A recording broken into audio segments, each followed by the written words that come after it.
a poor girl shouted at a millionaire. "Don't drink that, your girlfriend put poison in it."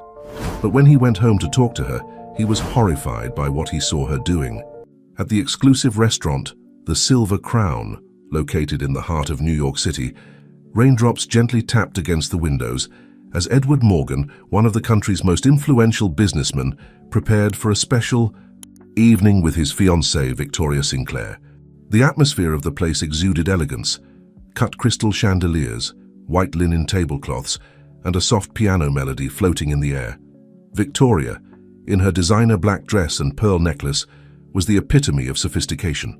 However, behind her perfect smile and refined manners, a dark secret was hidden that was about to be revealed in the most unexpected way. "Tonight is special, my love," Victoria whispered as the waiter poured the red wine they had just ordered. "I've prepared a surprise for you." Her fingers, adorned with diamond rings, nervously played with the cloth napkin. Edward, dressed in a tailored suit, smiled with genuine affection. At 45, he believed he had finally found true love. After years of loneliness and distrust, Victoria had appeared in his life like a ray of light, or at least that's what he thought until that moment. "What kind of surprise?" Edward asked, intrigued by his fiancée's slightly nervous behavior. "First, let's toast," she replied, taking the wineglass between her fingers. For an instant, while Edward was distracted looking at the menu, Victoria slipped something into his glass with a movement so subtle that it would have gone unnoticed by anyone, except for a pair of attentive eyes watching from across the room. Among the tables of the luxurious restaurant, a girl no more than 12 years old, with messy hair and a worn dress, had snuck in to shelter from the rain. The waiters, busy with distinguished clients, hadn't noticed her presence in a dark corner. But she had noticed everything. The little girl, who went by the name of Luna, had developed a keen sense of observation after years of living on the streets. She clearly saw when Victoria took something out of her purse and poured it into Edward's glass while he wasn't looking. Luna's heart began to beat hard. She knew she had to do something. "Now, my love, to our future together," Victoria said, raising her glass and waiting for Edward to do the same. Edward took his glass, bringing it to his lips, when suddenly, "Don't drink that! Your girlfriend put something in your glass." Luna's shrill cry cut through the elegant dining room like lightning, freezing time and space. The silence that followed was deafening. All conversations ceased. Cutlery hung suspended in the air, and dozens of eyes turned to the table where Edward and Victoria were seated. The crystal glass trembled in Edward's hand as he slowly moved it away from his lips, looking alternately at Victoria and the small intruder. What does this mean?" Edward asked, his voice barely a whisper. Victoria paled for an instant, but quickly regained her composure. "How absurd! How can they allow a vagrant to come in here and ruin customers' dinners?" "Security!" she exclaimed, trying to divert attention. But Edward couldn't take his eyes off the glass. With a deliberate movement, he placed it on the table and stared intently at Victoria. In his eyes, decades of business experience had taught him to recognize when someone was lying, and at that moment, Victoria's face was an open book. "Edward, my love, you won't believe the words of a street child over mine, will you?" Victoria pleaded, trying to take his hand across the table. Edward firmly withdrew his hand. "The problem, Victoria, isn't her words, it's your reaction to them." He slowly rose from the table, his imposing figure casting a shadow over the white tablecloth. "This dinner is over, as is our engagement." Victoria began to protest, but Edward had already turned around, searching with his eyes for the little girl who had possibly saved his life. However, amid the chaos that had erupted in the restaurant, Luna had disappeared as mysteriously as she had appeared, leaving behind only unanswered questions and the echo of her warning resonating in Edward's mind. As the waiters and restaurant staff tried to restore order, Edward remained standing, watching the rain through the windows. Who was that girl? Why had she risked warning him? And more importantly, what would have happened if she hadn't been there that night? The days following the incident at the Silver Crown became a haze of questions for Edward Morgan. Sitting in his office on the top floor of a skyscraper in Manhattan with a panoramic view of the city, he couldn't concentrate on the documents in front of him. His mind kept returning to the image of that mysterious girl who had appeared out of nowhere to warn him. "Mr. Morgan, you have a call from Miss Sinclair on line 2, his secretary announced through the intercom. "I'm not taking any calls from Victoria," Edward responded firmly. He had already blocked her numbers and returned all her gifts, but she kept persisting through different means. The rain, which seemed to have settled permanently in the city since that night, beat against the windows of his office. Edward rose from his leather chair and walked to the window, observing the wet streets 30 floors below. Somewhere in that vast city was the little girl who had opened his eyes. "Carol," he called to his secretary, "cancel all my afternoon meetings. There's something I need to do." Half an hour later, Edward parked his black Mercedes in front of the Silver Crown. The restaurant was practically empty at that time of day, and the maitre d' greeted him with a nervous bow, aware of the scandal days before. "Mr. Morgan, it's an honor to have you back. Please let me assure you that we have strengthened our security measures and—" "I'm not here for that," Edward interrupted. "I need information about the girl who came in that night. Does anyone know her? Do they know where she came from?" The maitre d' exchanged glances with some waiters who had discreetly approached. A young waitress, who had remained silent until then, stepped forward. "I've seen her before, sir," she said softly.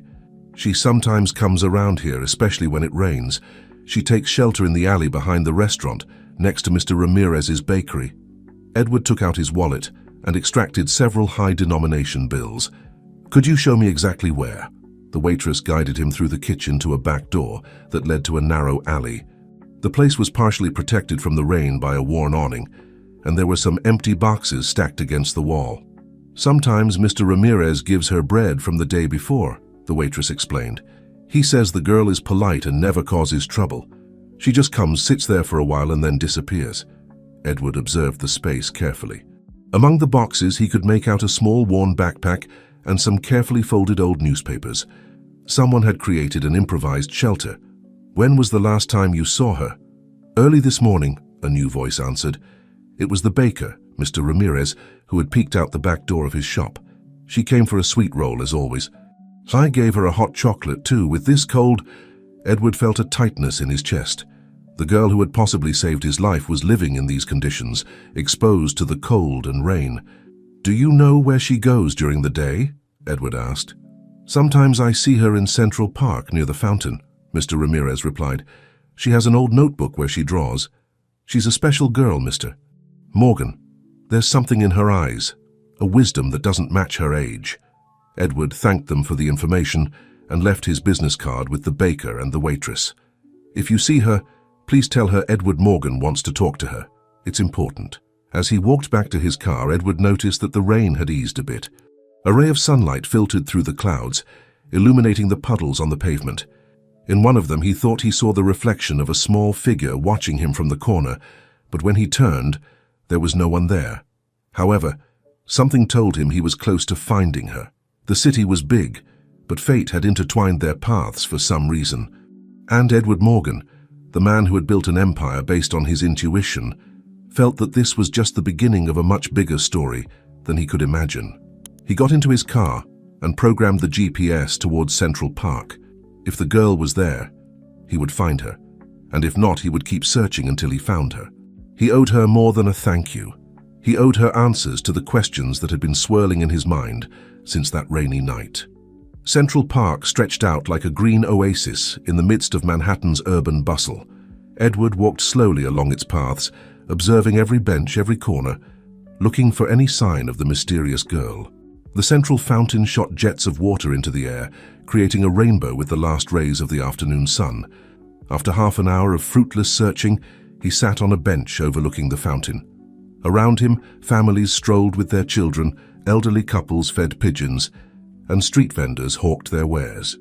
The normalcy of the scene contrasted dramatically with the whirlwind of thoughts in his mind. "Why would someone want to harm me?" he muttered to himself, remembering the wine glass and Victoria's look that night. His reflections were interrupted by the sound of a pencil falling and rolling to his feet. As he bent to pick it up, he noticed it was a worn pencil, chewed on one end with small marks from childish fingers.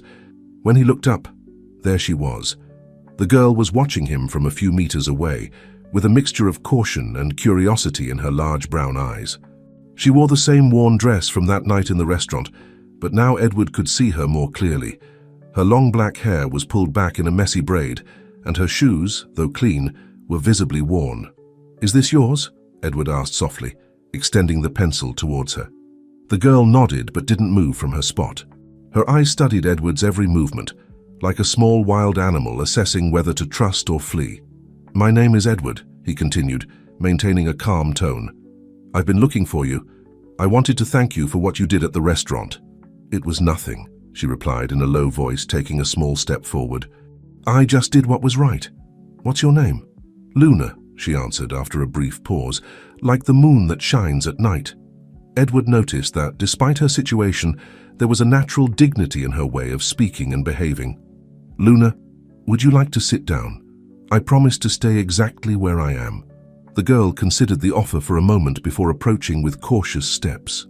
She sat at the opposite end of the bench, maintaining a prudent distance. "How did you know about the glass?" Edward asked, handing her the pencil. Luna took the pencil and carefully stored it in a worn notebook she carried with her. "I saw her. When you were looking at the menu, she took something out of her purse. I had seen it before. Bad people doing things like that." A chill ran down Edward's spine. "Bad people? Have you seen things like this before?" Luna nodded slowly, her eyes lost in the fountain in front of them. "On the streets, you see everything, Mr. Edward.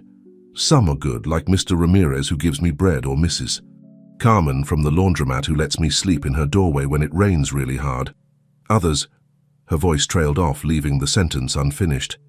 "Luna, where is your family?" Edward asked gently. The girl hugged her notebook to her chest. "I don't have one, or maybe I do, but I don't know them. I grew up in St. Mary's orphanage until—" She stopped abruptly, as if she had said more than she intended. Edward felt his heart shrink. "How long have you been living on the street?" 2 years, 3 months, and 12 days, she replied with a precision that surprised Edward. "But I'm okay, I know how to take care of myself." "No one should be alone," Edward said, more to himself than to her. "Luna, would you let me help you?" The girl looked at him with a mixture of hope and distrust. "Why would you want to help me? You're rich, important. Rich people don't help without wanting something in return." "You helped me without asking for anything in return," Edward replied with a soft smile. "Why did you do it?" Luna seemed to reflect on the question. "Because it was the right thing to do," she finally repeated. "And because—" She hesitated a moment before continuing. "Because you have kind eyes, like the ones I imagine my dad would have." Luna's words hit Edward with unexpected force.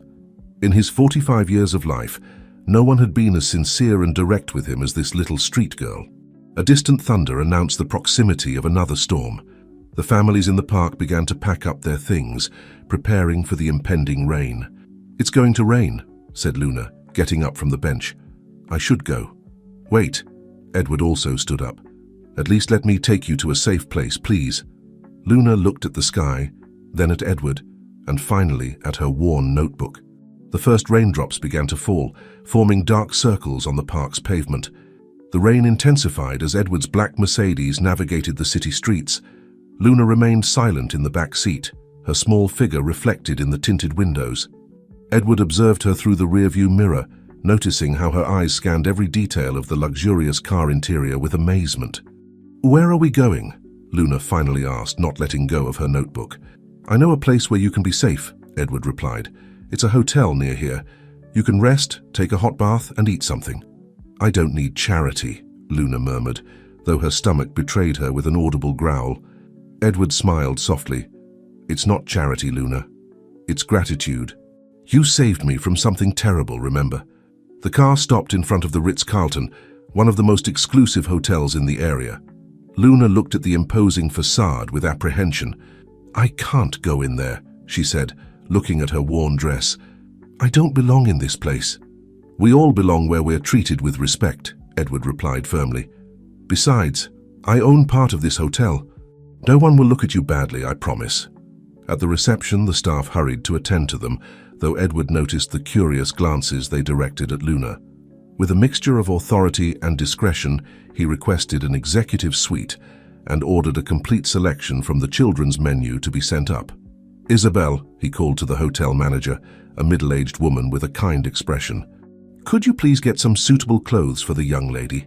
And personal care items as well." Once in the suite, Luna stood in the middle of the living room, as if afraid to touch anything. Her eyes scanned the luxurious curtains, elegant furniture and the panoramic view of the city. "You can sit down," Edward encouraged her. "This is a safe place." Luna sat cautiously on the edge of an armchair. "Why are you doing this, Mr. Edward?" "The truth." Edward sat across from her, maintaining a respectful distance. "Because you made me remember something important, Luna. That in this world, selfless kindness still exists. You didn't know me, but you risked your safety to warn me. That means a lot to me." A soft knock on the door announced Isabel's arrival with several bags of clothes and personal items. Shortly after, the cart with dinner arrived. "There's a full bathroom in the bedroom," Edward explained.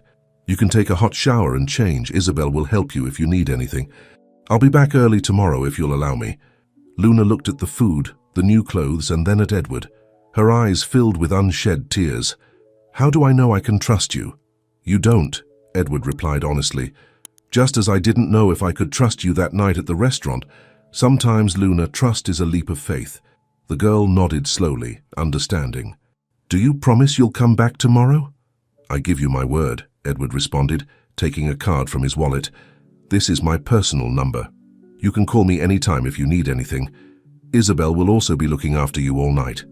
As Edward headed for the door, Luna called out to him, "Mr. Edward, thank you, and be careful. Your ex-girlfriend, Miss Victoria. I saw her in the park today before you arrived. She was asking people about you."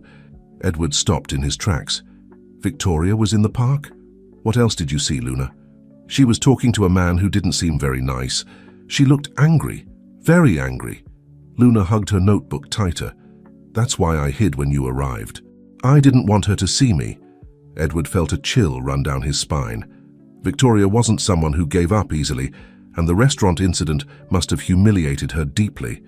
What could she be planning? "Thank you for telling me, Luna. Don't worry, you'll be safe here.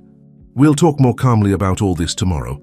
As he left the hotel, Edward couldn't help but look over his shoulder several times. The rain had ceased, but a sense of unease lingered in the air. Somewhere in the city, Victoria was plotting her revenge, and something told him this was just the beginning. Victoria Sinclair contemplated the city from her penthouse in the Upper East Side, her fingers nervously drumming on a glass of red wine. The failure of her plan at the restaurant had left her in a vulnerable position, and if there was one thing Victoria hated, it was feeling vulnerable. "Are you sure about what you're telling me?" she asked the man sitting across from her, a private investigator she had hired to follow Edward. "Completely, Miss Sinclair. Mr. Morgan spent the whole afternoon looking for that girl, first at the restaurant, then in Central Park. He finally found her and took her to the Ritz-Carlton." Victoria brought the glass to her lips, her eyes narrowed in reflection on this information. A street girl? What interest could Edward have in her? "According to my sources, she's the same one who alerted him that night at the restaurant," the investigator replied, consulting his notes. The crystal of the glass creaked under the pressure of Victoria's fingers. That little meddler, she ruined everything. Years of planning, destroyed in an instant by a street urchin. She stood up from her seat and walked to the window, observing the city lights that were beginning to turn on at dusk. Her reflection in the glass returned a determined look. "I need you to find out everything about that girl, where she comes from, her story, everything. There must be something we can use." Meanwhile, at the Ritz-Carlton, Luna was experiencing for the first time in years what it was like to sleep in a soft, clean bed. After a hot bath and an abundant dinner, she had put on the new pajamas that Isabel had brought her. Everything seemed like a dream from which she feared waking up. She approached the window of the suite, observing the same city that Victoria contemplated, but with very different eyes. In her hands, she held her precious notebook, now accompanied by a set of new pencils that Isabel had given her. She opened the notebook to a particular page where she had drawn something she hadn't shown Edward, a portrait of Victoria in the park, talking to that mysterious man. Luna had a special gift for capturing details, and there was something in Victoria's expression that deeply disturbed her. The sound of her new phone, another gift from Edward, startled her. It was a message. "Just wanted to make sure you're comfortable. Rest well, little one, tomorrow will be a new day. Edward." Luna smiled, but her smile faded when lightning illuminated the sky, casting unsettling shadows in the room. She approached her old backpack, which she had insisted on keeping, and took out an object that no one else had seen, an old locket with a faded photograph inside. The image showed a young woman holding a baby. On the back, a barely legible inscription, "For my dear niece Elena, with all my love, your Aunt Margaret Morgan." Luna had never shown the locket to anyone. She had found it among her few belongings at the orphanage, and something told her she should keep it a secret. Now, looking at the surname engraved on the metal, a strange feeling came over her. Could it be possible that a new thunderclap made her jump, and she quickly put the locket back in her backpack? She curled up in bed, wrapped in the soft hotel sheets, while her mind spun between the present and fragments of a past she barely remembered. In his office, Edward also remained awake, reviewing old family albums. Luna's name had awakened a distant memory, something about a cousin who had distanced herself from the family years ago. Margaret Morgan. Why did that name sound so familiar? He took his phone and dialed a number. "George, I know it's late, but I need you to investigate something for me. Look in the family archives for everything related to Margaret Morgan. And I also need the complete information on St. Mary's Orphanage." The rain began to fall again over New York City, while 3 people in different places remained awake, each holding a different piece of a puzzle that was beginning to take shape. The next morning dawned with a clear sky, as if the previous night's storm had washed away all the city's secrets. Edward arrived early at the Ritz-Carlton, carrying a folder with documents and a box of pastries from Mr. Ramirez's bakery. Upon entering the suite, he found Luna already awake, sitting at the small desk by the window, drawing intently in her notebook. She had put on one of the new dresses Isabel had gotten, and her hair, now clean and combed, shone under the morning sunlight. "Good morning, Luna," Edward greeted softly so as not to startle her. "Did you sleep well?" Luna looked up from her drawing and smiled timidly. "Better than ever, Mr. Edward. Isabel brought me breakfast a while ago, but—" Her eyes lit up when she saw the pastry box. "Is that from Mr. Ramirez's bakery?" "I thought you'd like something familiar," Edward replied, placing the box on the table. "Mr. Ramirez sends his regards and says he misses his most loyal customer." As Luna savored a pastry, Edward noticed the open notebook on the desk. On the visible page was a detailed drawing of Central Park, but what caught his attention was a familiar face in one corner, Victoria depicted with unsettling accuracy. "You have a special gift for capturing details," he commented, pointing to the drawing. Luna quickly closed the notebook, as if she had been caught. "I like observing people," she murmured. "It helps to know who to trust." Edward sat across from her, placing the folder on the table. "Luna, there's something I need to ask you. Last night you mentioned St. Mary's Orphanage. Do you remember anything about how you got there?" The girl put down the half-eaten pastry, and her expression turned serious. "Not much. I was very young. The sisters said they found me at the door one rainy night, like in storybooks. I only had a small backpack with some clothes and—" She stopped abruptly, as if she had been about to reveal something important. Edward noticed her hesitation. "And what else, Luna? You can trust me." Luna stared at him for a few moments, as if evaluating his sincerity. Finally, she got up and went to her old backpack, which rested in a corner. With trembling hands, she took out the locket and showed it to Edward. Time seemed to stand still as Edward took the locket in his hands. His eyes widened as he recognized the face in the photograph. "Margaret," he whispered, almost breathless. "Do you know her?" Luna asked, her voice barely audible. Edward nodded slowly, opening the folder he had brought with him. He took out an old photograph showing a group of people at what appeared to be a family gathering. "Margaret Morgan was my cousin," he explained, pointing to a young woman in the image. "She disappeared years ago, after a family dispute over my grandfather's inheritance." Luna moved closer, studying the photograph intently. "What happened to her?" "The family was divided over a very valuable property, the Cypress Grove estate." Edward took a deep breath before continuing. "Margaret was pregnant when she left. No one heard from her again except rumors. Rumors that she had had a girl. The silence that followed was deafening." Luna looked alternately at the locket and the photograph while her mind tried to process the information. "Luna," Edward spoke softly, "do you know what this could mean?" Before Luna could answer, Edward's phone rang urgently. It was George, his private investigator. "Mr. Morgan, I found something about St. Mary's Orphanage. It was closed 2 years ago due to irregularities, but there's something else." Victoria Sinclair appears in the records as the main benefactor of the orphanage for the last 5 years. Edward felt the ground move beneath his feet. The pieces were starting to fit together in a way he hadn't anticipated.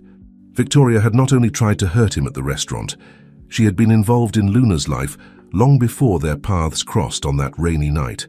"There's more, sir," George continued. "I've just received information that Miss Sinclair has been asking questions about Cypress Grove Estate. She seems very interested in the original property documents." Luna, who had been observing Edward's increasingly worried expression, approached and gently took his hand. "Mr. Edward, there's something else I should show you," she said, opening her notebook to a specific page. "I've been drawing the dreams I have about a big house with cypress trees. I always thought it was my imagination, but now..." Luna spread her notebook on the table, showing a series of detailed drawings that occupied several pages. Each one represented different angles of a majestic estate surrounded by tall cypress trees. The drawings were surprisingly precise to have been created from dreams. Edward contemplated the images with a mixture of amazement and contained emotion. "It's incredible," he murmured, carefully turning the pages. "These details, the fountain in the main garden, the porch columns, even the design of the windows. Everything is exactly as I remember it." "So it's real?" Luna asked, her eyes shining with a mixture of hope and fear. "The house in my dreams exists?" Edward took out his tablet from his briefcase and, after searching for a few moments, showed her a photograph. Cypress Grove Estate, as it was 15 years ago, before it was closed. Luna held her breath. The image on the tablet was practically identical to her drawings, down to the smallest detail. "But how is this possible?" "The deepest memories sometimes hide in our dreams, Luna," Edward replied softly, "especially those from our early childhood." At that moment, Isabel gently knocked on the suite door.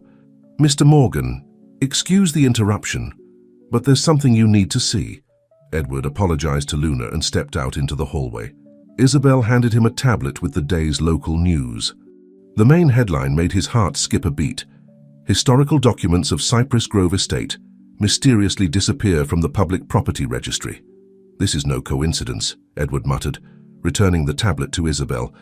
"Please double the security on this floor and don't allow access to anyone without my express authorization." Upon returning to the suite, he found Luna standing by the window, hugging her notebook to her chest. "There's something else I should tell you," the girl said without turning around. "About the night I left the orphanage." Edward approached and sat in a nearby armchair, giving her space but showing he was willing to listen. "That night," Luna began, "I overheard a conversation between the Mother Superior and a woman. They were talking about important documents and about a girl who should never know her true identity. The woman, her voice was like Miss Victoria's." Edward felt a chill run down his spine.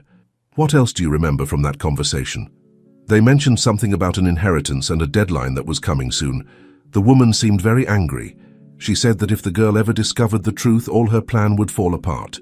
Luna finally turned, her eyes full of unshed tears.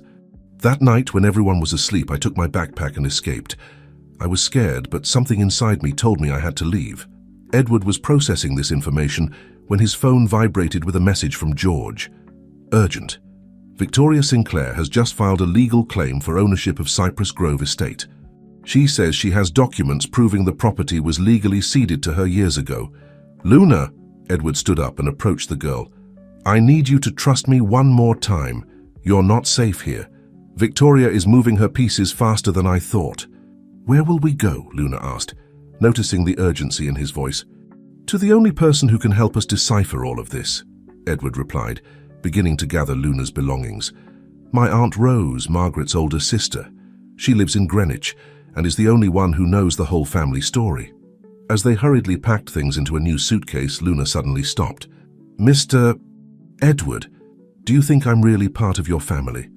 Edward knelt down to be at her eye level and looked directly into her eyes. "Luna, from the moment you risked your safety to save me in that restaurant, you showed you have the heart and courage of a true Morgan. The documents and evidence will only confirm what I already feel in my heart." A new message from George interrupted the moment. "Victoria was seen leaving the airport. She's heading to Greenwich." Edward took Luna's hand. "We have to go, now." Edward's black Mercedes wound its way along the highway towards Greenwich, leaving New York City shrouded in the morning mist behind.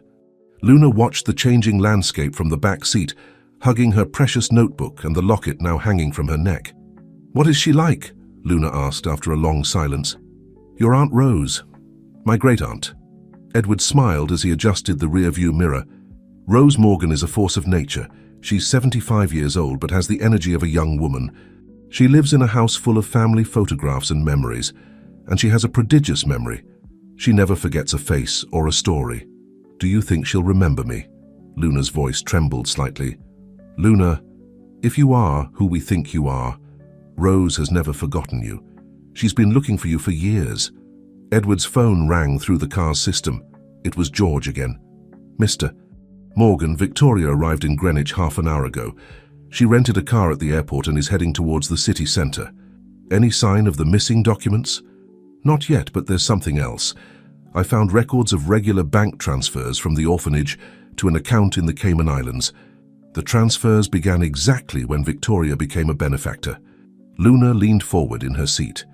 "The sisters always said the benefactor was an angel sent by God, but they never let us see her when she visited the orphanage.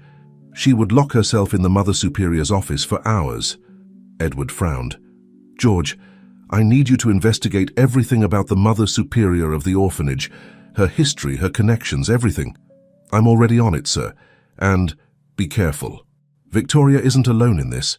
She's been meeting with some lawyers known for handling complicated cases."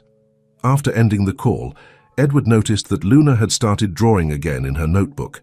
This time she was recreating the orphanage scene she had mentioned. "Have you always drawn like this?" Edward asked, trying to maintain a light conversation while watching the road. "As far as I can remember," Luna replied, without looking up from her drawing. "The sisters said it was a gift from God, but they didn't like me drawing real people, especially after I drew Miss Victoria leaving the office one night." Edward almost slammed on the brakes. "You drew her? Do you have that drawing?" Luna nodded and flipped through some pages of her notebook until she found the drawing in question. The image showed Victoria leaving an office, holding what appeared to be old documents. The level of detail was astonishing. "Luna, this is very important. Do you remember what kind of documents they were?" "They had a gold seal," Luna replied, closing her eyes as if trying to better visualize the memory. "And there was an old photograph falling from one of them, a photograph of the estate. The GPS announced they were 20 minutes from their destination." Edward accelerated slightly, aware that they were in a race against time. "Mr. Edward," Luna said suddenly, "why is Miss Victoria so interested in the estate? Why was she looking for me at the orphanage?"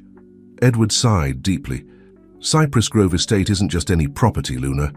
Under its lands there's something very valuable that my grandfather discovered years ago, something that could be worth a fortune. But in his will he stipulated that the estate could only be inherited by his direct descendants. And if you're Margaret's daughter, as we believe, you're the rightful heir to everything. Victoria must have discovered it somehow and has been manipulating things from the shadows for years." Luna remained silent for a moment, processing the information. Then, with a maturity that surprised Edward, she said, "I don't care about the estate or what's under it.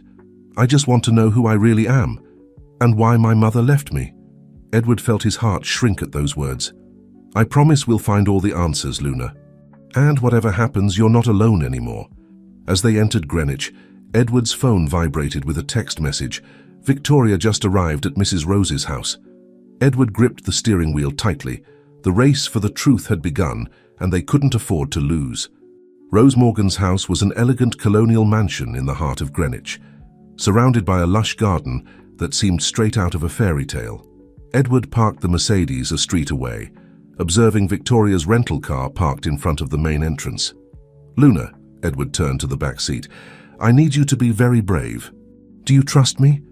The girl nodded, clutching her notebook to her chest. "What are we going to do?" "There's a side entrance that leads to the kitchen. Mary, the housekeeper, is completely trustworthy. She'll help us get in without Victoria seeing us." As they walked discreetly down the side alley, they could hear voices coming from the main living room. Victoria's voice sounded tense, almost threatening. "Mrs. Rose, be reasonable.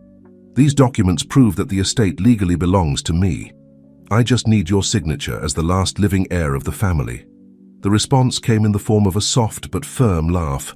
"My dear Victoria, I've been reasonable for 75 years, and in all those years I've learned to recognize when someone is trying to deceive me." Edward and Luna reached the kitchen door, where Mary was already waiting for them. The older woman stifled a gasp when she saw Luna, bringing her hands to her mouth. "Holy Virgin," she whispered. "She's identical to Margaret when she was a little girl." "Mary," Edward interrupted in a low voice, "where's my aunt?" "In the main living room with that woman. But Mr. Edward, there's something you should know. Your aunt was expecting you. She told me this morning that today would be a special day, that the family would be complete again." Luna looked at Edward with questioning eyes, but he was focused on the sounds coming from the living room. "The documents are fake, Victoria." Rose's voice sounded increasingly firm. "Just like your supposed love for my nephew Edward." "Fake? I have witnesses, notaries who will confirm their authenticity. Do you really want to take this to court, Mrs. Rose? At your age? Are you threatening me, dear? How adorable. But you forget something fundamental about the Morgans. We don't scare easily." Edward signaled Luna to wait in the kitchen with Mary, but the girl shook her head. "No," she whispered. "I need to face this too."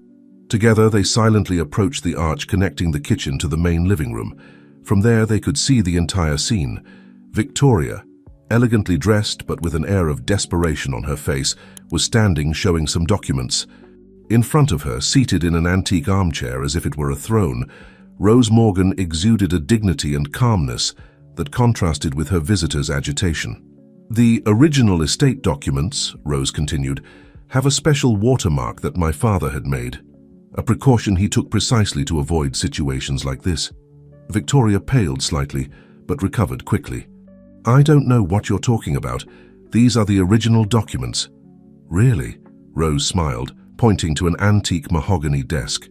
"Why don't we compare them with the ones I keep in that drawer, the real documents, which have been here all this time?"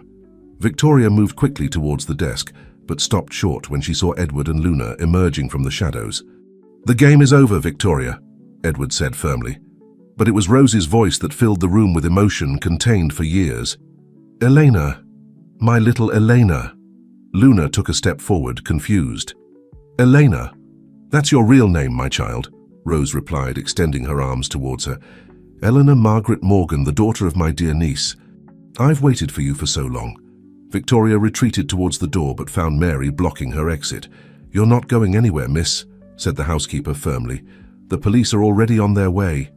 Luna, or Eleanor, as she had just discovered she was called, took another step towards Rose but stopped, looking at the locket around her neck. "The locket," Rose said with tears in her eyes. "I'd recognize it anywhere. I gave it to Margaret myself the day her baby was born." The silence that followed Rose's revelation was interrupted only by the soft tinkling of the locket between Elena's fingers. Victoria remained motionless by the desk, her face a mask of contained frustration. "Sit down, my child," Rose said sweetly, patting the space next to her on the antique sofa. "It's time for you to know your true story." Eleanor cautiously advanced, still holding her notebook like a shield. Edward remained close, while Mary kept a watchful eye on Victoria. "Your mother, Margaret," Rose began, gently stroking Eleanor's hair, "was the brightest in the family. An architect who graduated with honors, she inherited the Morgans' artistic talent. Just like you, my love," she added, pointing to the sketchbook. "What happened to her?" Eleanor asked with a trembling voice. Rose took a framed photograph from a nearby drawer. In it, a young Margaret smiled in front of Cypress Grove Estate, holding some blueprints. "Margaret discovered something on the estate, something your great-grandfather had kept secret. It wasn't just the lands or the property itself, but what he had found beneath it. Precious minerals," Victoria interrupted bitterly. "A fortune buried under those old cypress trees." "Silence," Edward ordered firmly. "You've done enough damage already." Rose continued unfazed. Margaret wanted to use the discovery to benefit the local community. She planned to create a foundation, develop social projects, but there were people who had other plans. "The night she disappeared," Edward intervened, "she was supposed to meet with some alleged investors." "Yes," Rose confirmed, her eyes clouding with the memory. "We later found out that those investors were linked to unscrupulous people. Margaret managed to escape, but she knew they would come after her. And after her baby. Elena clutched the locket tightly. Is that why she left me at the orphanage? To protect you, my love. She left you with the people she trusted most, the Sisters of St. Mary's. Or at least that's what she believed. Rose cast a penetrating glance towards Victoria. Until someone discovered your existence and started moving their pieces. Victoria straightened up, defiant. Everything I did was legal. The donations to the orphanage, the documents. Legal? Edward took a step towards her. Like the poison you tried to give me at the restaurant? You can't prove it, Victoria hissed. Maybe I can, Elena said suddenly, opening her notebook. I've drawn everything I saw at the orphanage. The secret meetings, the documents, even the day I heard about the plan to keep me away from my real family. Victoria visibly paled as Elena showed page after page of detailed drawings, true visual testimonies of years of manipulation and deception. Your mother would be so proud, Rose whispered, hugging Elena. You not only inherited her talent for drawing, but also her courage and sense of justice. But where is she now? Elena asked, her voice breaking slightly. Rose exchanged a significant look with Edward before answering. Your mother settled in Europe, my child. She's been collaborating with international organizations, waiting for the safe moment to return. And now, thanks to your bravery in unmasking Victoria, that moment has finally arrived. Is she alive? Eleanor's eyes filled with tears of hope. And she's never stopped looking for you, Rose confirmed, taking an envelope from her pocket. This letter arrived 3 days ago. Margaret is on her way to America. She doesn't know we've found you. It will be the most beautiful surprise of her life. Victoria tried to take advantage of this emotional moment to slip away, but Mary remained firm in her position. The sound of approaching sirens indicated that the police were arriving. One last thing, Victoria, Edward said, picking up the fake documents from the desk. Who helped you forge all this? Because we know you didn't act alone. Before Victoria could answer, Eleanor spoke. The man from the park, the one who appears in my drawings. I've seen him before, at the orphanage, talking to the Mother Superior. Edward took the notebook and studied the drawing carefully. His expression darkened as he recognized the individual. Of course, now it all makes sense. It's James Ruiz, Edward pronounced gravely, studying the drawing. The family's former lawyer who mysteriously resigned after Margaret's disappearance. Victoria, upon hearing the name, completely lost her composure. You know nothing. Nothing. On the contrary, Rose intervened, rising with dignity from her seat. We know everything, Victoria. Even what you don't know. She headed towards an ancient carved wooden chest in a corner of the room. Margaret left evidence, lots of evidence, before she left. The sound of footsteps approaching through the garden announced the arrival of the police. Mary guided them to the living room while Elena instinctively cuddled closer to Rose. Don't be afraid, Edward whispered to Eleanor. Everything will be all right now. 2 officers entered the room, followed by George, Edward's private investigator, who was carrying a folder in his hands. Mr. Morgan, George greeted, we have all the documentation on the orphanage's irregular transactions and Miss Sinclair's bank movements. Victoria, cornered, tried to keep her last card up her sleeve. What about the girl? Can you really prove she is who you say she is? Rose smiled as she opened the chest. My dear Victoria, do you really think Margaret would have left her daughter unprotected? From inside, she extracted a yellowed envelope. Here is Elena's original birth certificate, along with DNA tests performed in secret, and a notarized letter explaining the entire plan to protect her. Elena observed the scene with bright eyes, processing each new revelation about her identity and her history. You knew all this and still let me search for her?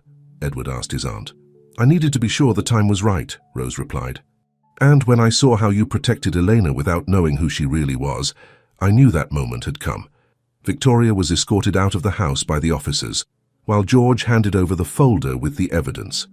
However, before crossing the door, she stopped and looked at Elena. You're just like your mother, she said with a mixture of resignation and bitterness. She ruined everything with her sense of justice, too. No, Victoria, Eleanor responded with surprising maturity.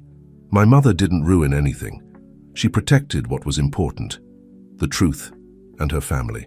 When the police left, the house fell into a comforting silence.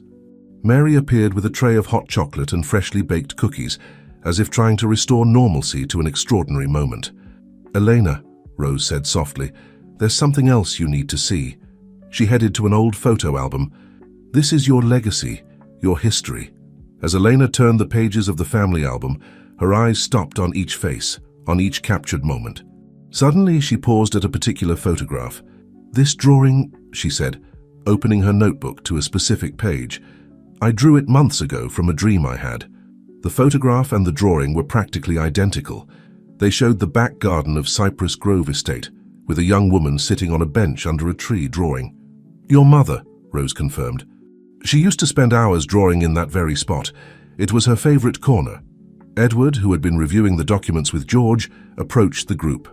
"We have enough evidence to press charges not only against Victoria, but also against James Ruiz and the Mother Superior of the orphanage." "And my mother?" Elena asked hopefully. "When will she arrive?" Rose checked her antique watch. "Her flight lands tomorrow morning in New York City." "There's something else," George added, showing his tablet. "The police just confirmed that they found the original estate documents in a bank safety deposit box. Victoria had hidden them there."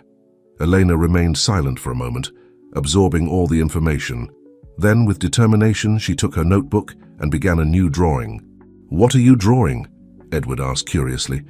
"The future," Elena replied with a small smile.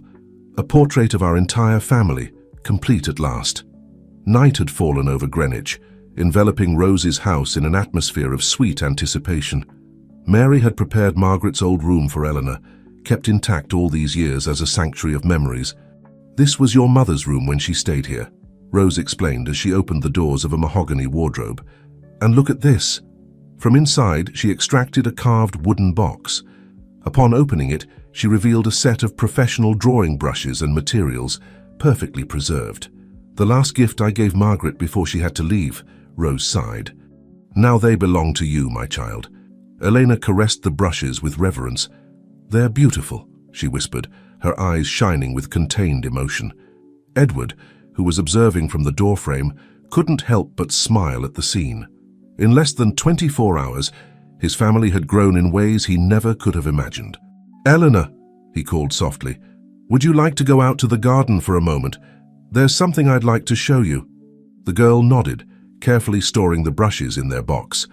Together they went down to the back garden, where the full moon bathed everything in its silver light. "Do you see that star?" Edward pointed to the night sky. "Your mother and I used to look for it when we were children. We said it was our lucky star." "Were you close?" Eleanor asked, sitting on a stone bench. "Like siblings," Edward replied, his eyes lost in memories. "Margaret was more than my cousin. She was my best friend, my confidant. When she disappeared, a part of me went with her."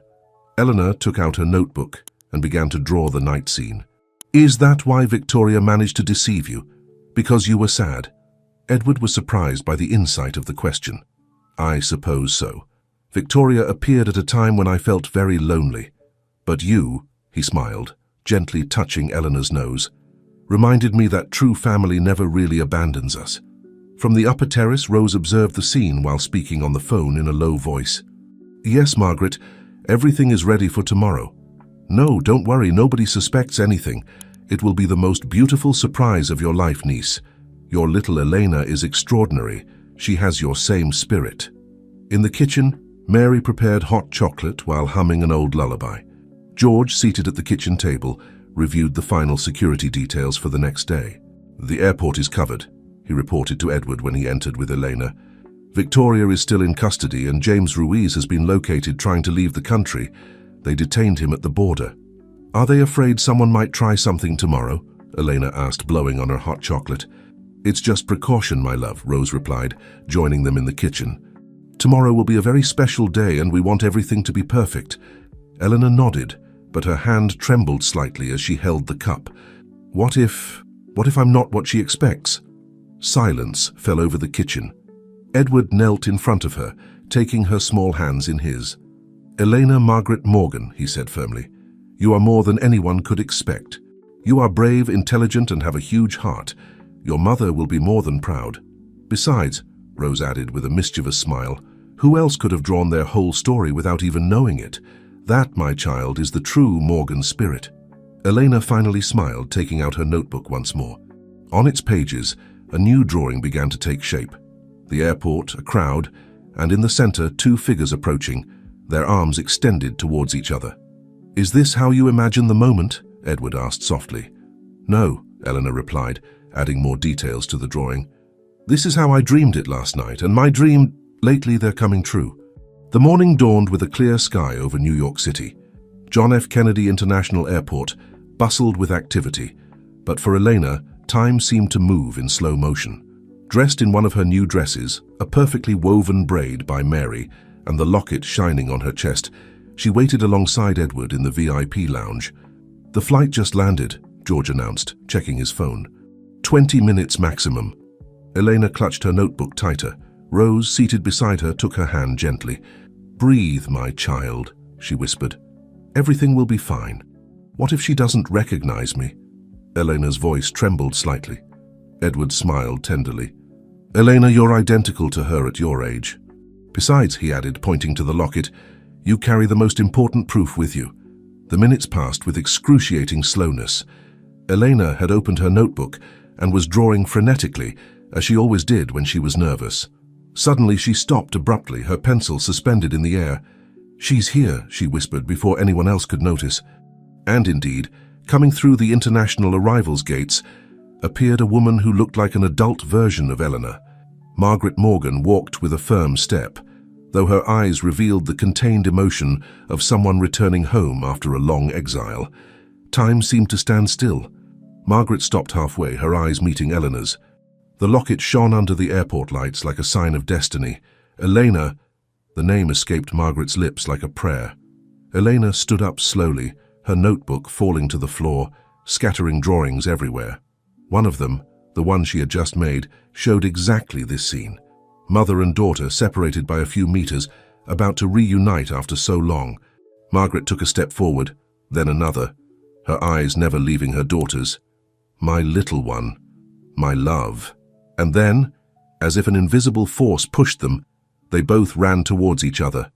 The embrace that followed contained years of absence, of dreams, of hope. "Mom," Eleanor sobbed, burying her face in Margaret's embrace. "My life, my treasure." Margaret held her as if she feared she would disappear. "Forgive me, please forgive me for leaving you." "I knew you would come," Eleanor replied through tears.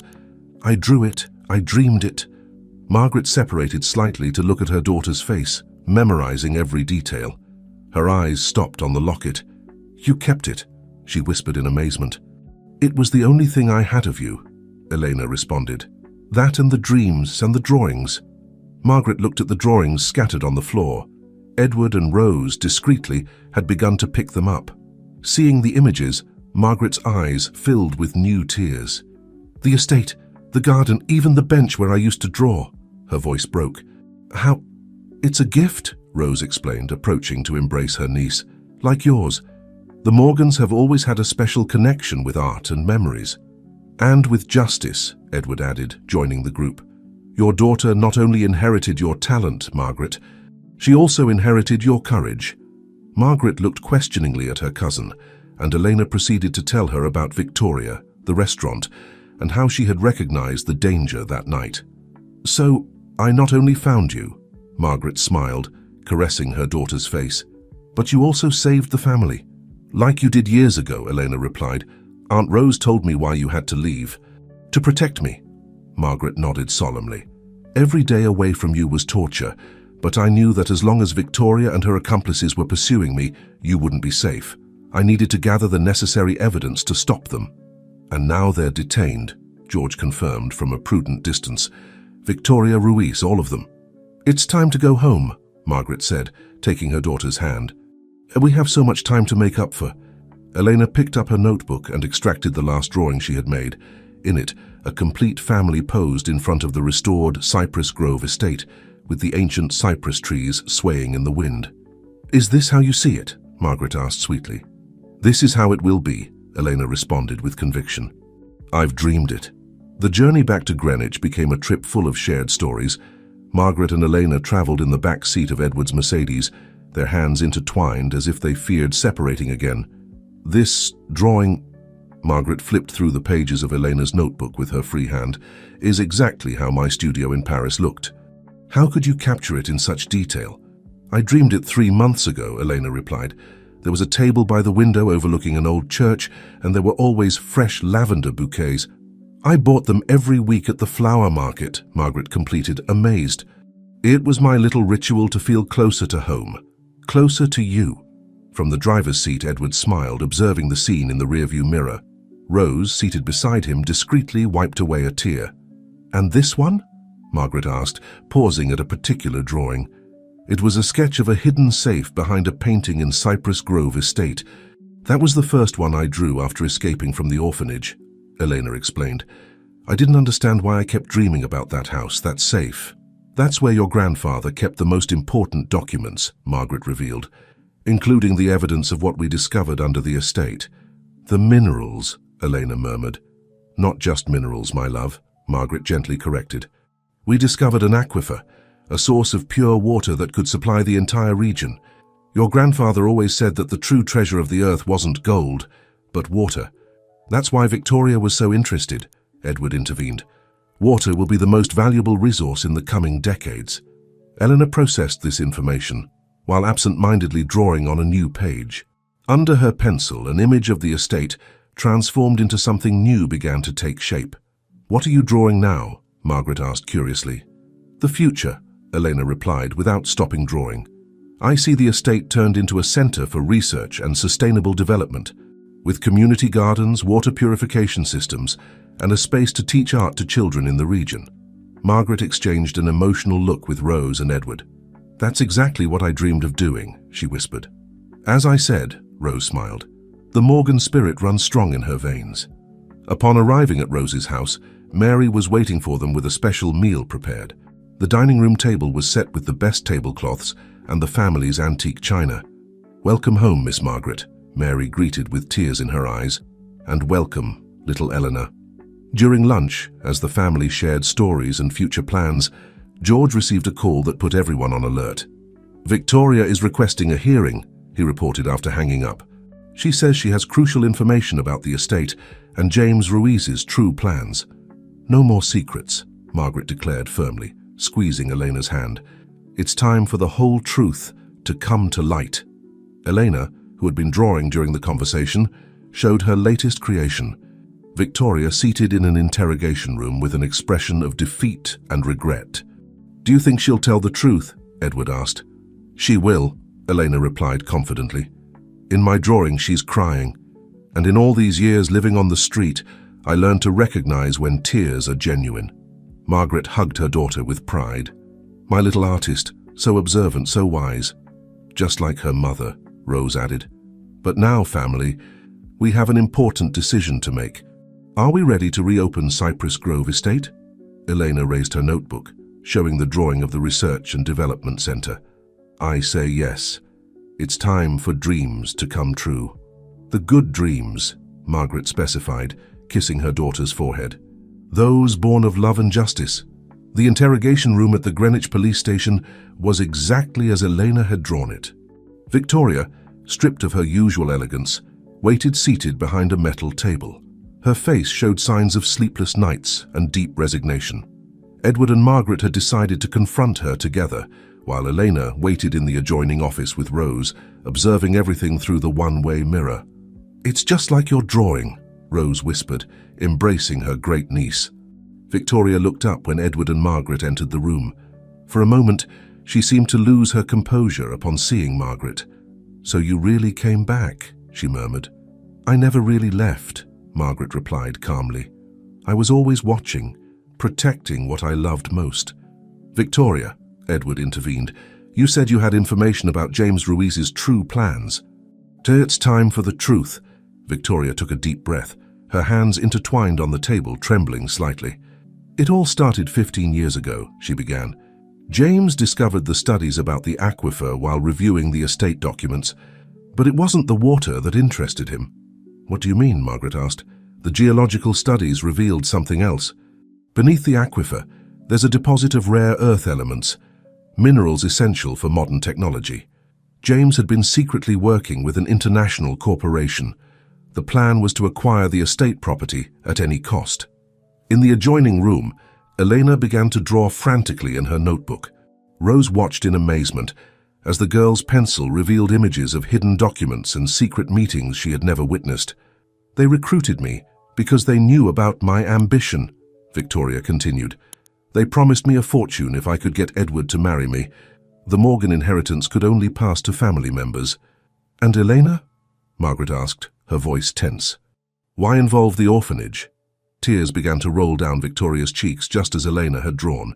"At first we just wanted to keep her away. But then I met her. I visited the orphanage regularly, observed her from afar. She was so much like you, Margaret. So talented, so special." "Why didn't you stop everything then?" Edward asked. "Fear," Victoria answered simply. "James isn't someone you can easily betray. When Elena escaped from the orphanage, he panicked. He feared that somehow she would find her way to you." "And she did," Margaret smiled. "Fate has a peculiar way of correcting injustices." Victoria nodded, wiping away her tears. "The night at the restaurant, when I saw her there warning Edward, I knew it was all over. But I was already too involved, too committed. At that moment, George rushed into the observation room. "We have James," he announced. "International police intercepted him in Panama. And they found something else. A USB drive with all the documents of the plan, including bank transfers and communications with the international corporation." Eleanor lifted her notebook, showing a new drawing. A handcuffed man, descending from a plane, with a USB drive falling from his pocket. "Did you draw it before it happened?" Rose asked, amazed. "No," Eleanor replied with a small smile. "I'm drawing it as it happens. It's different this time. They're no longer dreams of the past, but visions of the present." In the interrogation room, Victoria had completely broken down. "I'm sorry," she sobbed. "I'm so sorry. Elena is an extraordinary child. I spent years watching her at the orphanage, seeing how she drew things she couldn't have seen, places she couldn't have known. I should have known it was a sign." Margaret stood up from her chair. "Sincere repentance is the first step towards redemption, Victoria. But there's something I need to know. What happened to the Mother Superior?" "She didn't know the whole truth," Victoria answered. "We told her Elena was in danger and that we needed to protect her. We paid her to keep the secret, but she really believed she was helping." Eleanor, who had been listening attentively, began a new drawing. Cypress Grove Estate restored, with a group of orphanage children playing in the gardens. "Sometimes," she said softly, "forgiveness can build something more beautiful than revenge." A month after Victoria's confession, the Morgan family was gathered in the garden of Rose's house. The fresh morning air brought with it the scent of newly opened flowers, while Elena worked on a new drawing, seated on her mother's favorite bench. "The architects arrived at the estate this morning," Edward announced, checking his tablet. "The restoration project can begin next week." Margaret, who was seated next to her daughter watching her draw, smiled. "Did you show them the plans we designed?" "Yes, and they were impressed," Edward replied, "especially with the modifications Elena suggested for the educational center area." Elena looked up from her drawing. "Are they really going to build the glass greenhouse, like I drew it?" "Exactly as you drew it, my love," Margaret confirmed, stroking her daughter's hair. "It will be a space where children can learn about sustainable agriculture and water care." Rose joined them, bringing a tray with fresh lemonade. "Victoria called this morning," she announced in a neutral tone. Everyone tensed slightly, but Eleanor continued drawing calmly. "She's been fully cooperating with the authorities," Rose continued. "Thanks to her testimony, they've been able to trace all of James Ruiz's connections with the international corporation." "What will happen to her?" Elena asked without stopping drawing. "The judge will consider her cooperation and repentance," Edward replied. "She'll probably face a reduced sentence with community service." Eleanor nodded, giving the final touches to her drawing. When she turned it to show everyone, an astonished silence fell over the group. The drawing showed Victoria, dressed simply, teaching art to a group of children in what appeared to be the new educational center of the estate. "Elena," Margaret began, but her daughter gently interrupted her. "Everyone deserves a second chance, Mom. You taught me that when you left me at the orphanage to protect me." "It wasn't abandonment, it was an act of love." Margaret hugged her daughter tightly, holding back tears. "How did you become so wise, my little one?" "The street teaches many things," Eleanor replied, "but mainly, it teaches you to see people's hearts. Victoria did bad things, but her heart isn't bad, she was just lost. George arrived at that moment, bringing more news. The Mother Superior has agreed to collaborate on the new project. She says she wants to make up for her mistakes by helping to establish the educational program on the estate. Excellent, Rose smiled. Her experience will be valuable. Elena began a new drawing, her strokes sure and determined. As she worked, she shared an idea that had been maturing in her mind. What if the center isn't just for children from the region? What if we also invite children from the orphanage? We could have special programs for them, art classes, music. It's a wonderful idea, Margaret replied. The estate was always meant to be a place of healing and renewal. What better way to honor that purpose? Edward approached Elena's drawing in progress. What are you creating now? The future, she replied with a smile. Look. The drawing showed the estate in full operation. The greenhouse full of plants, water purification systems working, children learning in different workshops, and a special detail, a huge mural on one of the walls painted by the children themselves. And this, she pointed to a corner of the drawing where a group of people was gathered, is our family, all of us, including those who lost their way but are finding their way back. Margaret exchanged a significant look with Edward and Rose. Are you thinking the same thing I am? That my great-niece has just designed not only an educational center, but a healing project for the entire community? Rose smiled. Yes, that exactly. The Morgans have always had the gift of seeing beyond the obvious, Edward reflected. But Elena, she sees directly into the heart of things. Eleanor, who had begun another drawing, smiled without looking up. It's not just seeing, Uncle Edward, it's believing. Believing that even the saddest stories can have a happy ending if we dare to draw a new one. Cypress Grove Estate began to awaken from its long slumber. The sound of construction machinery mingled with birdsong as workers began the restoration work. Elena, seated under one of the ancient cypress trees, captured every moment of the transformation in her notebook. Are you sure you want to do this? Margaret asked, approaching her daughter with 2 cups of hot chocolate. The morning was cool, and the steam emanating from the cups danced in the air. Completely sure, Mom, Eleanor replied, accepting her cup. Victoria needs to know that we forgive her. In the distance, a car approached on the gravel path. Edward and 2 officers were escorting Victoria, who had received special permission to visit the estate and contribute to the restoration project. Victoria looked different. Her elegant designer clothes had been replaced by jeans and a simple blouse. Her face, free of makeup, showed a vulnerability she had never before allowed others to see. Good morning, she greeted timidly, her eyes avoiding direct contact with Margaret and Elena.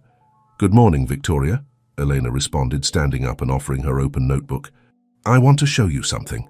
Victoria took the notebook with trembling hands. On its pages, Eleanor had drawn a series of scenes. Victoria teaching art to children, helping in the greenhouse, genuinely smiling while sharing with others. This is... Victoria couldn't contain her tears. Is this how you see me? This is how you can be, Eleanor replied softly. If you choose it. Margaret approached, placing a hand on her daughter's shoulder. Elena has a special gift, Victoria, not just for seeing the future, but for seeing the best in people, even when they can't see it themselves. I don't deserve it, Victoria whispered. After everything I did. Forgiveness isn't something you deserve, Edward intervened. It's a gift that's given freely, and an opportunity that should be seized. Victoria looked around, observing the estate she had once coveted. Now she saw it with different eyes, not as a source of wealth, but as a place of healing and hope. The architects need help with the design of the artistic area, Eleanor commented casually. Someone who understands aesthetics and beauty. Victoria looked at her, surprised. Are you suggesting that You were the best interior designer in the city, Edward pointed out. That talent can be used for something positive now. At that moment, a group of children from the local orphanage, who had been invited to visit the estate, ran by near them, laughing and playing. One of them stopped when he saw Elena's notebook. Are you the girl who draws the future? He asked with bright eyes. The sisters told us about you. Elena smiled and tore out a clean page from her notebook, offering it to the boy along with a pencil. Would you like to draw your own future?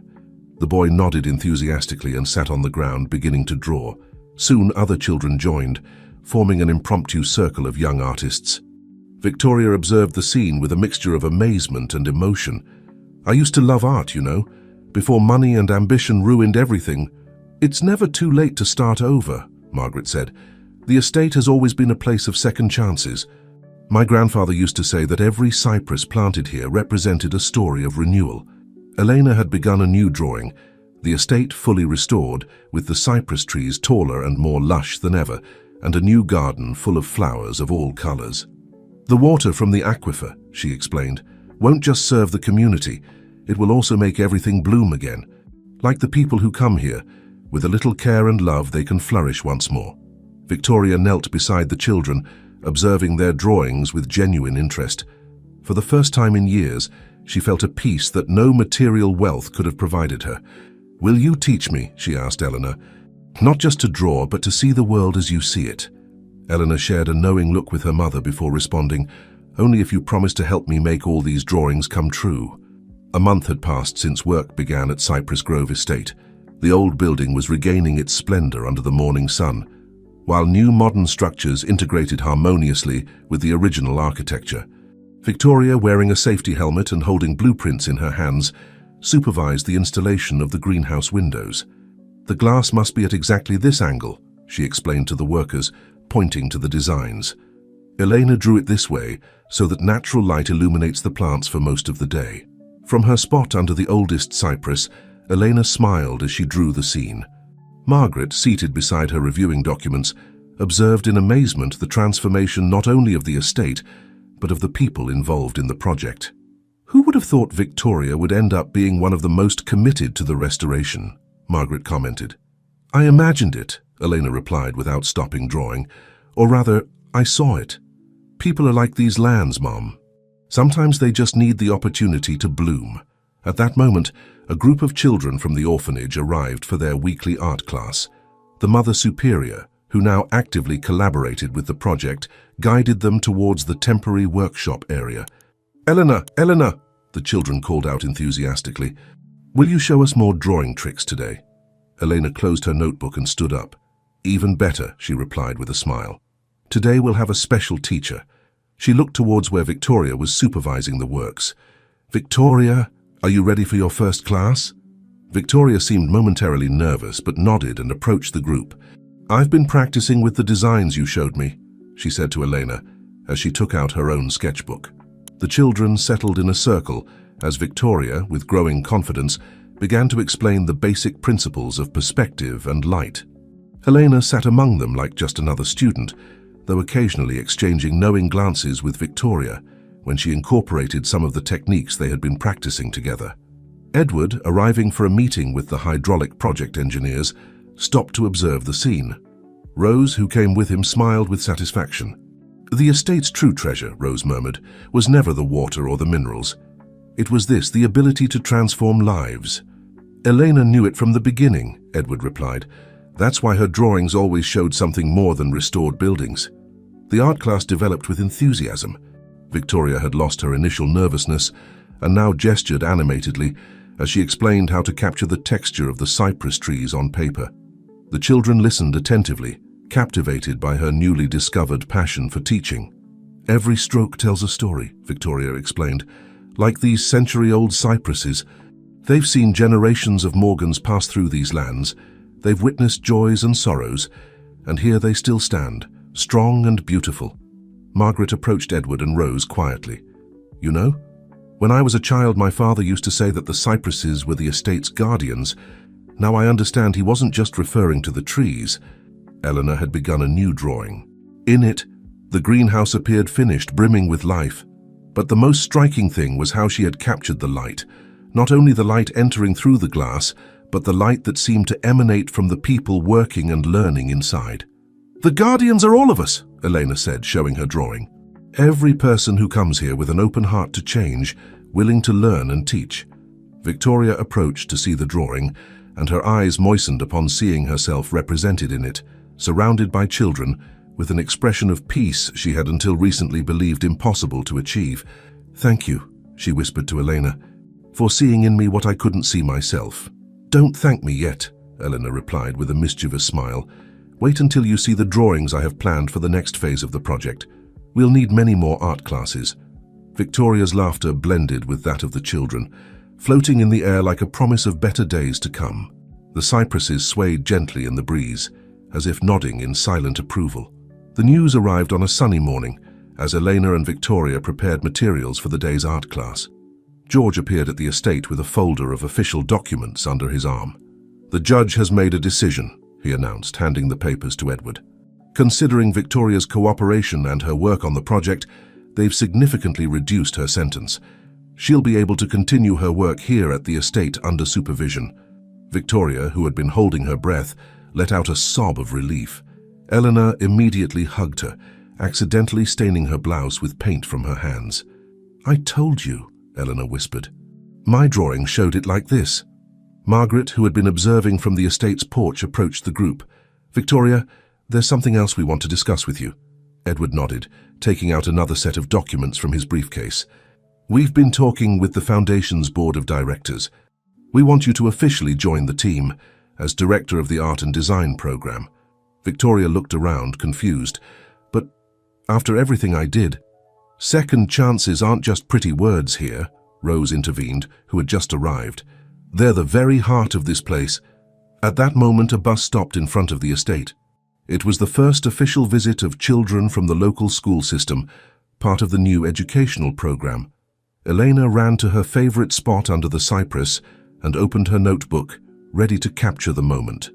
The children got off in orderly groups, their eyes bright with excitement at seeing the glass greenhouse and emerging gardens. The Mother Superior, who now coordinated the educational visits, guided them with a serene smile. "Welcome to Cypress Grove Estate," Victoria began, her voice finding a new confidence. "Here we'll learn that art isn't just on paper or canvas, but in the way we see and care for the world around us." Elena drew quickly, her sure strokes capturing not just the physical scene, but the energy and emotion of the moment. In her drawing, the lines of light passing through the greenhouse seemed to connect all the people present, creating an invisible network of hope and renewal. "Look at this," one of the visiting children pointed out, noticing the first sprouts in the community garden. "The plants are growing." "Like us," Elena replied, without looking up from her drawing. "We're all growing here." Margaret approached her daughter and observed the drawing in progress. In it, Victoria appeared surrounded by an aura of light as she guided the children, her hands gesturing passionately as she explained something about shapes in nature. "It's amazing," Margaret murmured, "how your drawings capture not just what you see, but what people can become." "It's a gift," Elena replied, adding more details, "like the water under the estate. It just needs to find its way to the surface to give life." Edward joined them, bringing more news. "The water analysis laboratory is almost finished. Soon we'll be able to start studies for the community distribution project." "And the research center?" Elena asked, though her pencil was already drawing the answer. "The universities are very interested," Edward smiled. "We'll have students and researchers working here sooner than we thought."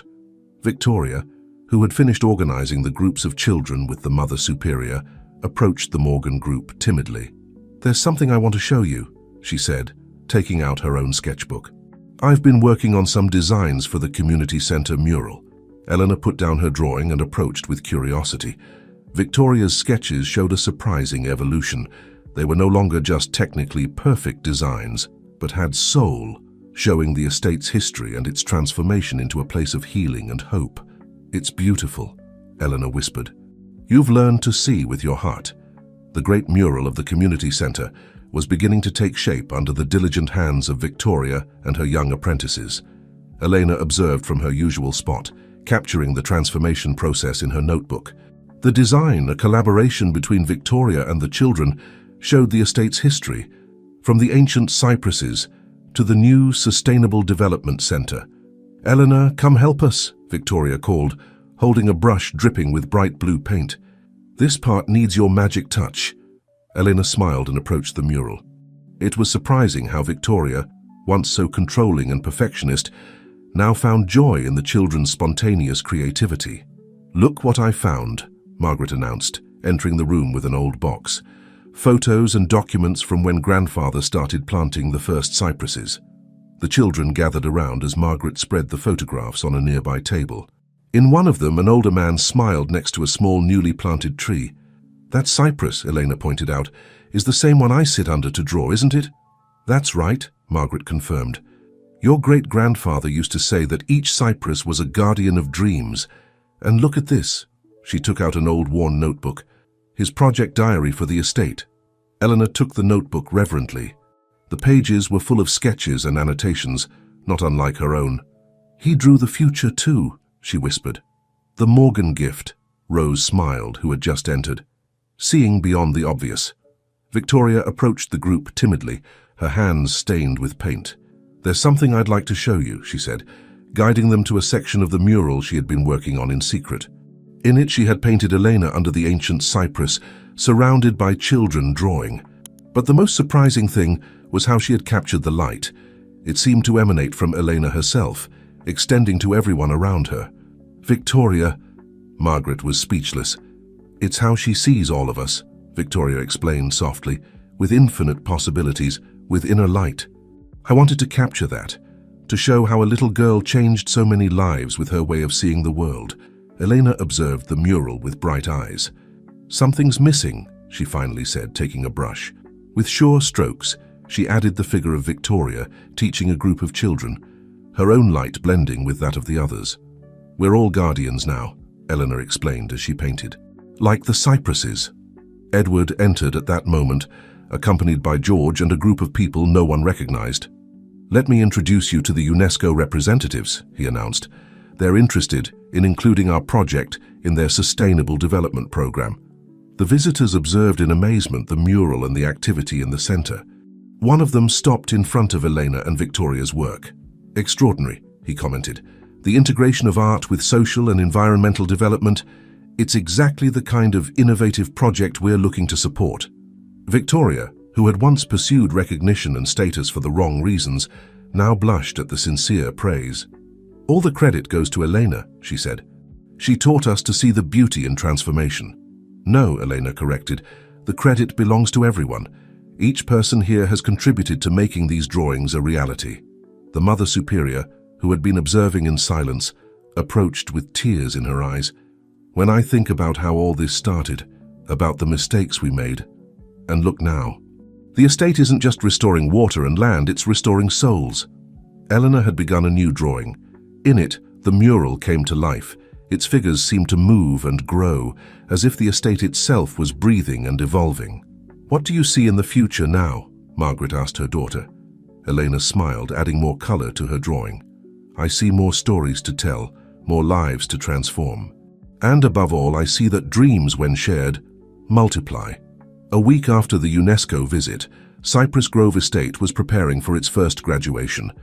It wasn't a traditional graduation, it was a celebration of transformation, marking the end of the first cycle of the program and the beginning of something new.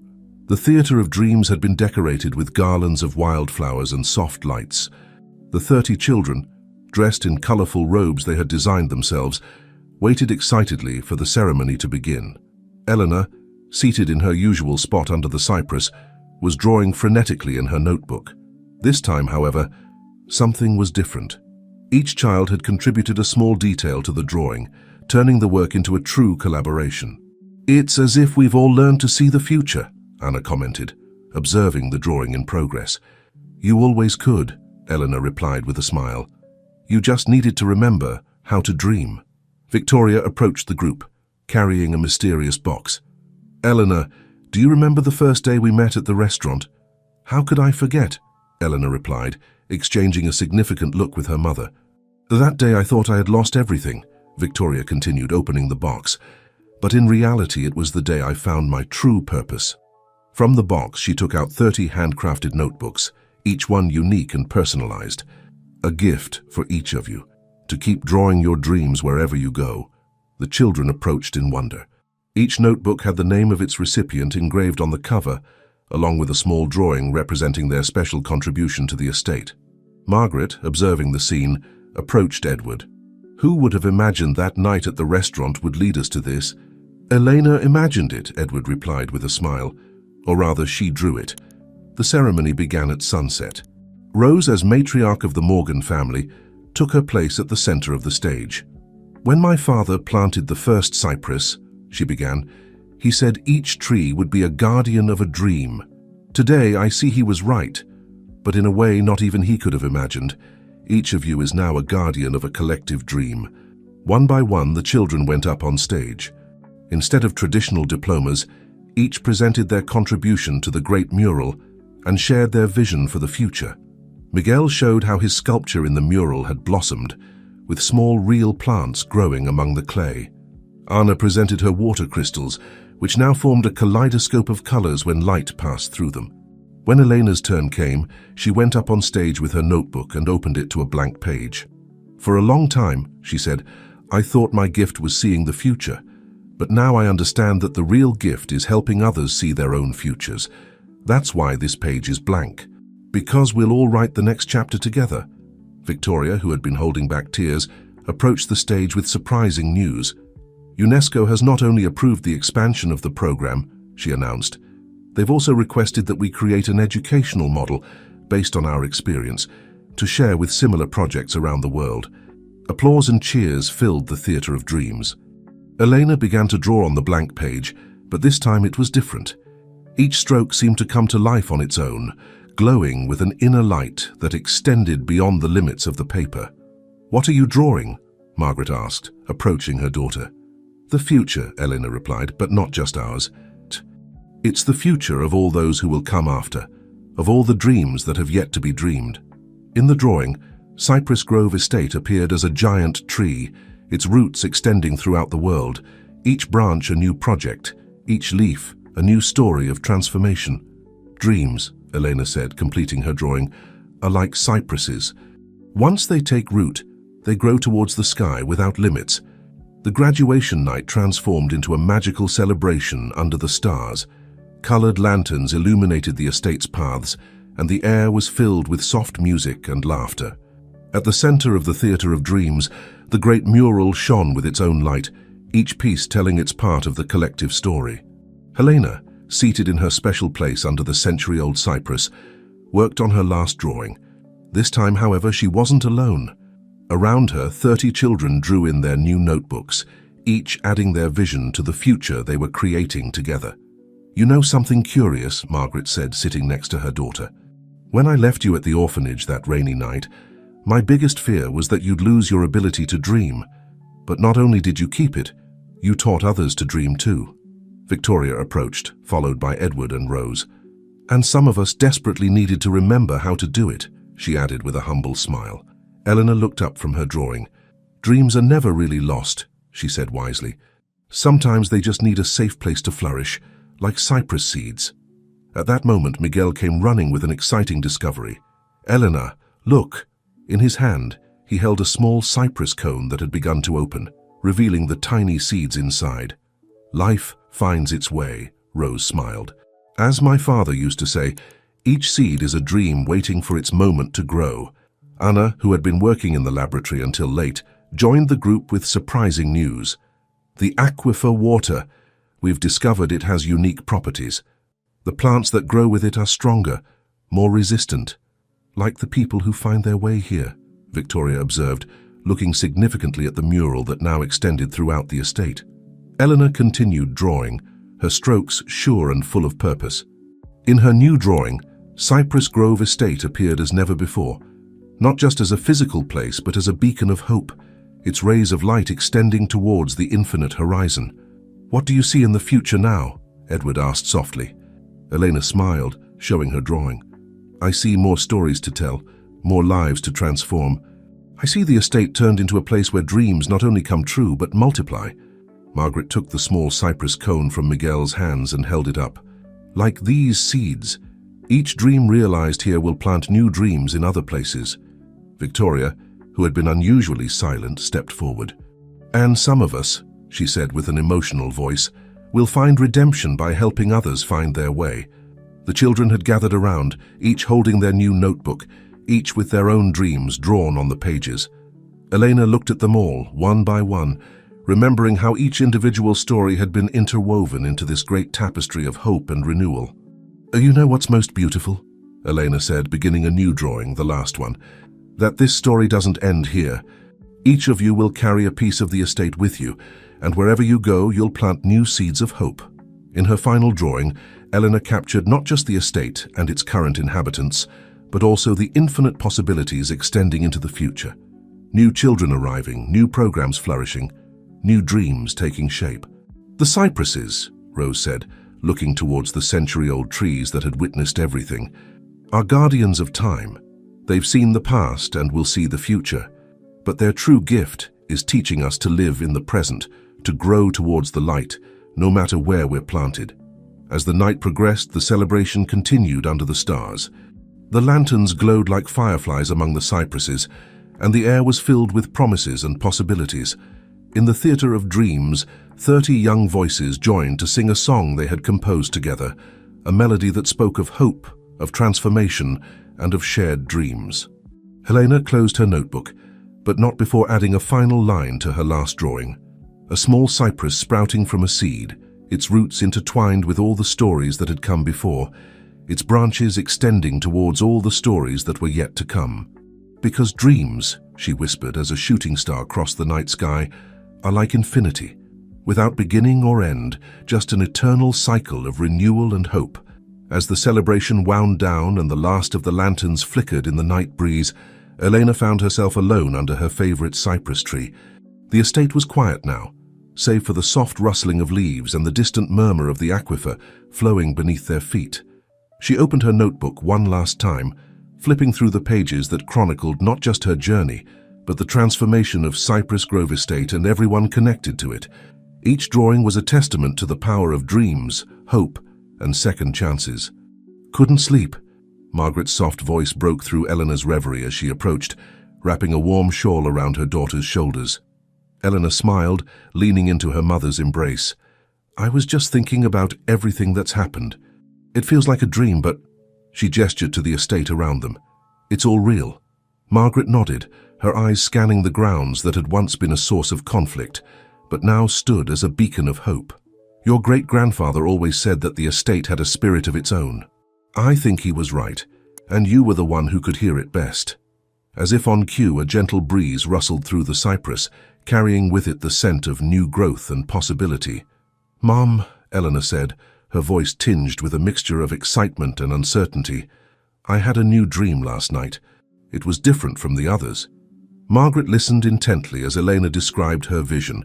Cypress Grove Estate was no longer just a single location, but had sprouted branches across the country, even reaching to other parts of the world. In each new location, a cypress tree stood tall, surrounded by children learning, creating, and healing. "It's like the estate wants to grow," Elena explained, her pencil flying across a fresh page in her notebook. "Not just here, but everywhere it's needed." As the drawing took shape, Margaret recognized the outline of cities and landscapes far beyond their small corner of the world. "Elena, this is incredible, but it's also a huge undertaking." "I know," Elena nodded, her eyes never leaving the page. "But isn't that what we've been preparing for? Everything we've learned here, everything we've built, it's meant to be shared." Edward and Victoria, having noticed the light under the cypress, joined them, their faces a mix of curiosity and awe as they saw Elena's latest creation. "What do we have here?" Edward asked, his voice hushed with wonder. Eleanor explained her vision, her words painting a picture as vivid as her drawings. As she spoke, a spark of excitement ignited in Victoria's eyes. "The educational model we developed for UNESCO," Victoria breathed. "It could be adapted for each new location. And with the resources from the aquifer, we could fund it," Edward finished, his mind already racing with possibilities. "Create a network of healing centers, each one tailored to its community, but connected by the same principles we've established here." Rose, who had been listening silently from the shadows, stepped forward. "It's exactly what your great-grandfather would have wanted," she said, her voice thick with emotion.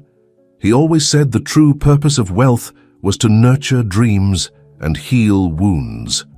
As the first light of dawn began to paint the sky, the group stood together, united by a vision that stretched far beyond the boundaries of Cypress Grove Estate. Elena's drawing, now complete, showed a world interconnected by roots of compassion and branches of hope, each leaf a story of transformation. "So," Elena said, looking at each face in turn, "are we ready for our next adventure?" The response was unanimous, a chorus of yes that seemed to resonate with the very earth beneath their feet. In that moment, As the sun rose over Cypress Grove Estate, casting long shadows from the cypress trees, Elena realized that this wasn't an ending at all. It was a new beginning, a fresh page in a story that would continue to unfold in ways she had only begun to dream. She picked up her pencil once more, ready to sketch the first lines of their next chapter. As she did, she felt the weight of the locket against her chest, a reminder of where she had come from and a guide for where she was going. "Remember," Margaret said softly, placing a hand on Elena's shoulder, "every great journey begins with a single step, or in your case, a single line." Eleanor nodded, her pencil touching paper.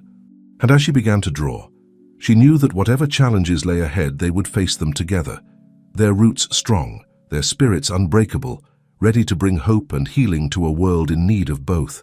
The cypress trees stood tall around them, silent guardians of dreams yet to be dreamed and stories yet to be told. And in the heart of Cypress Grove Estate, a new day dawned, full of promise and possibility.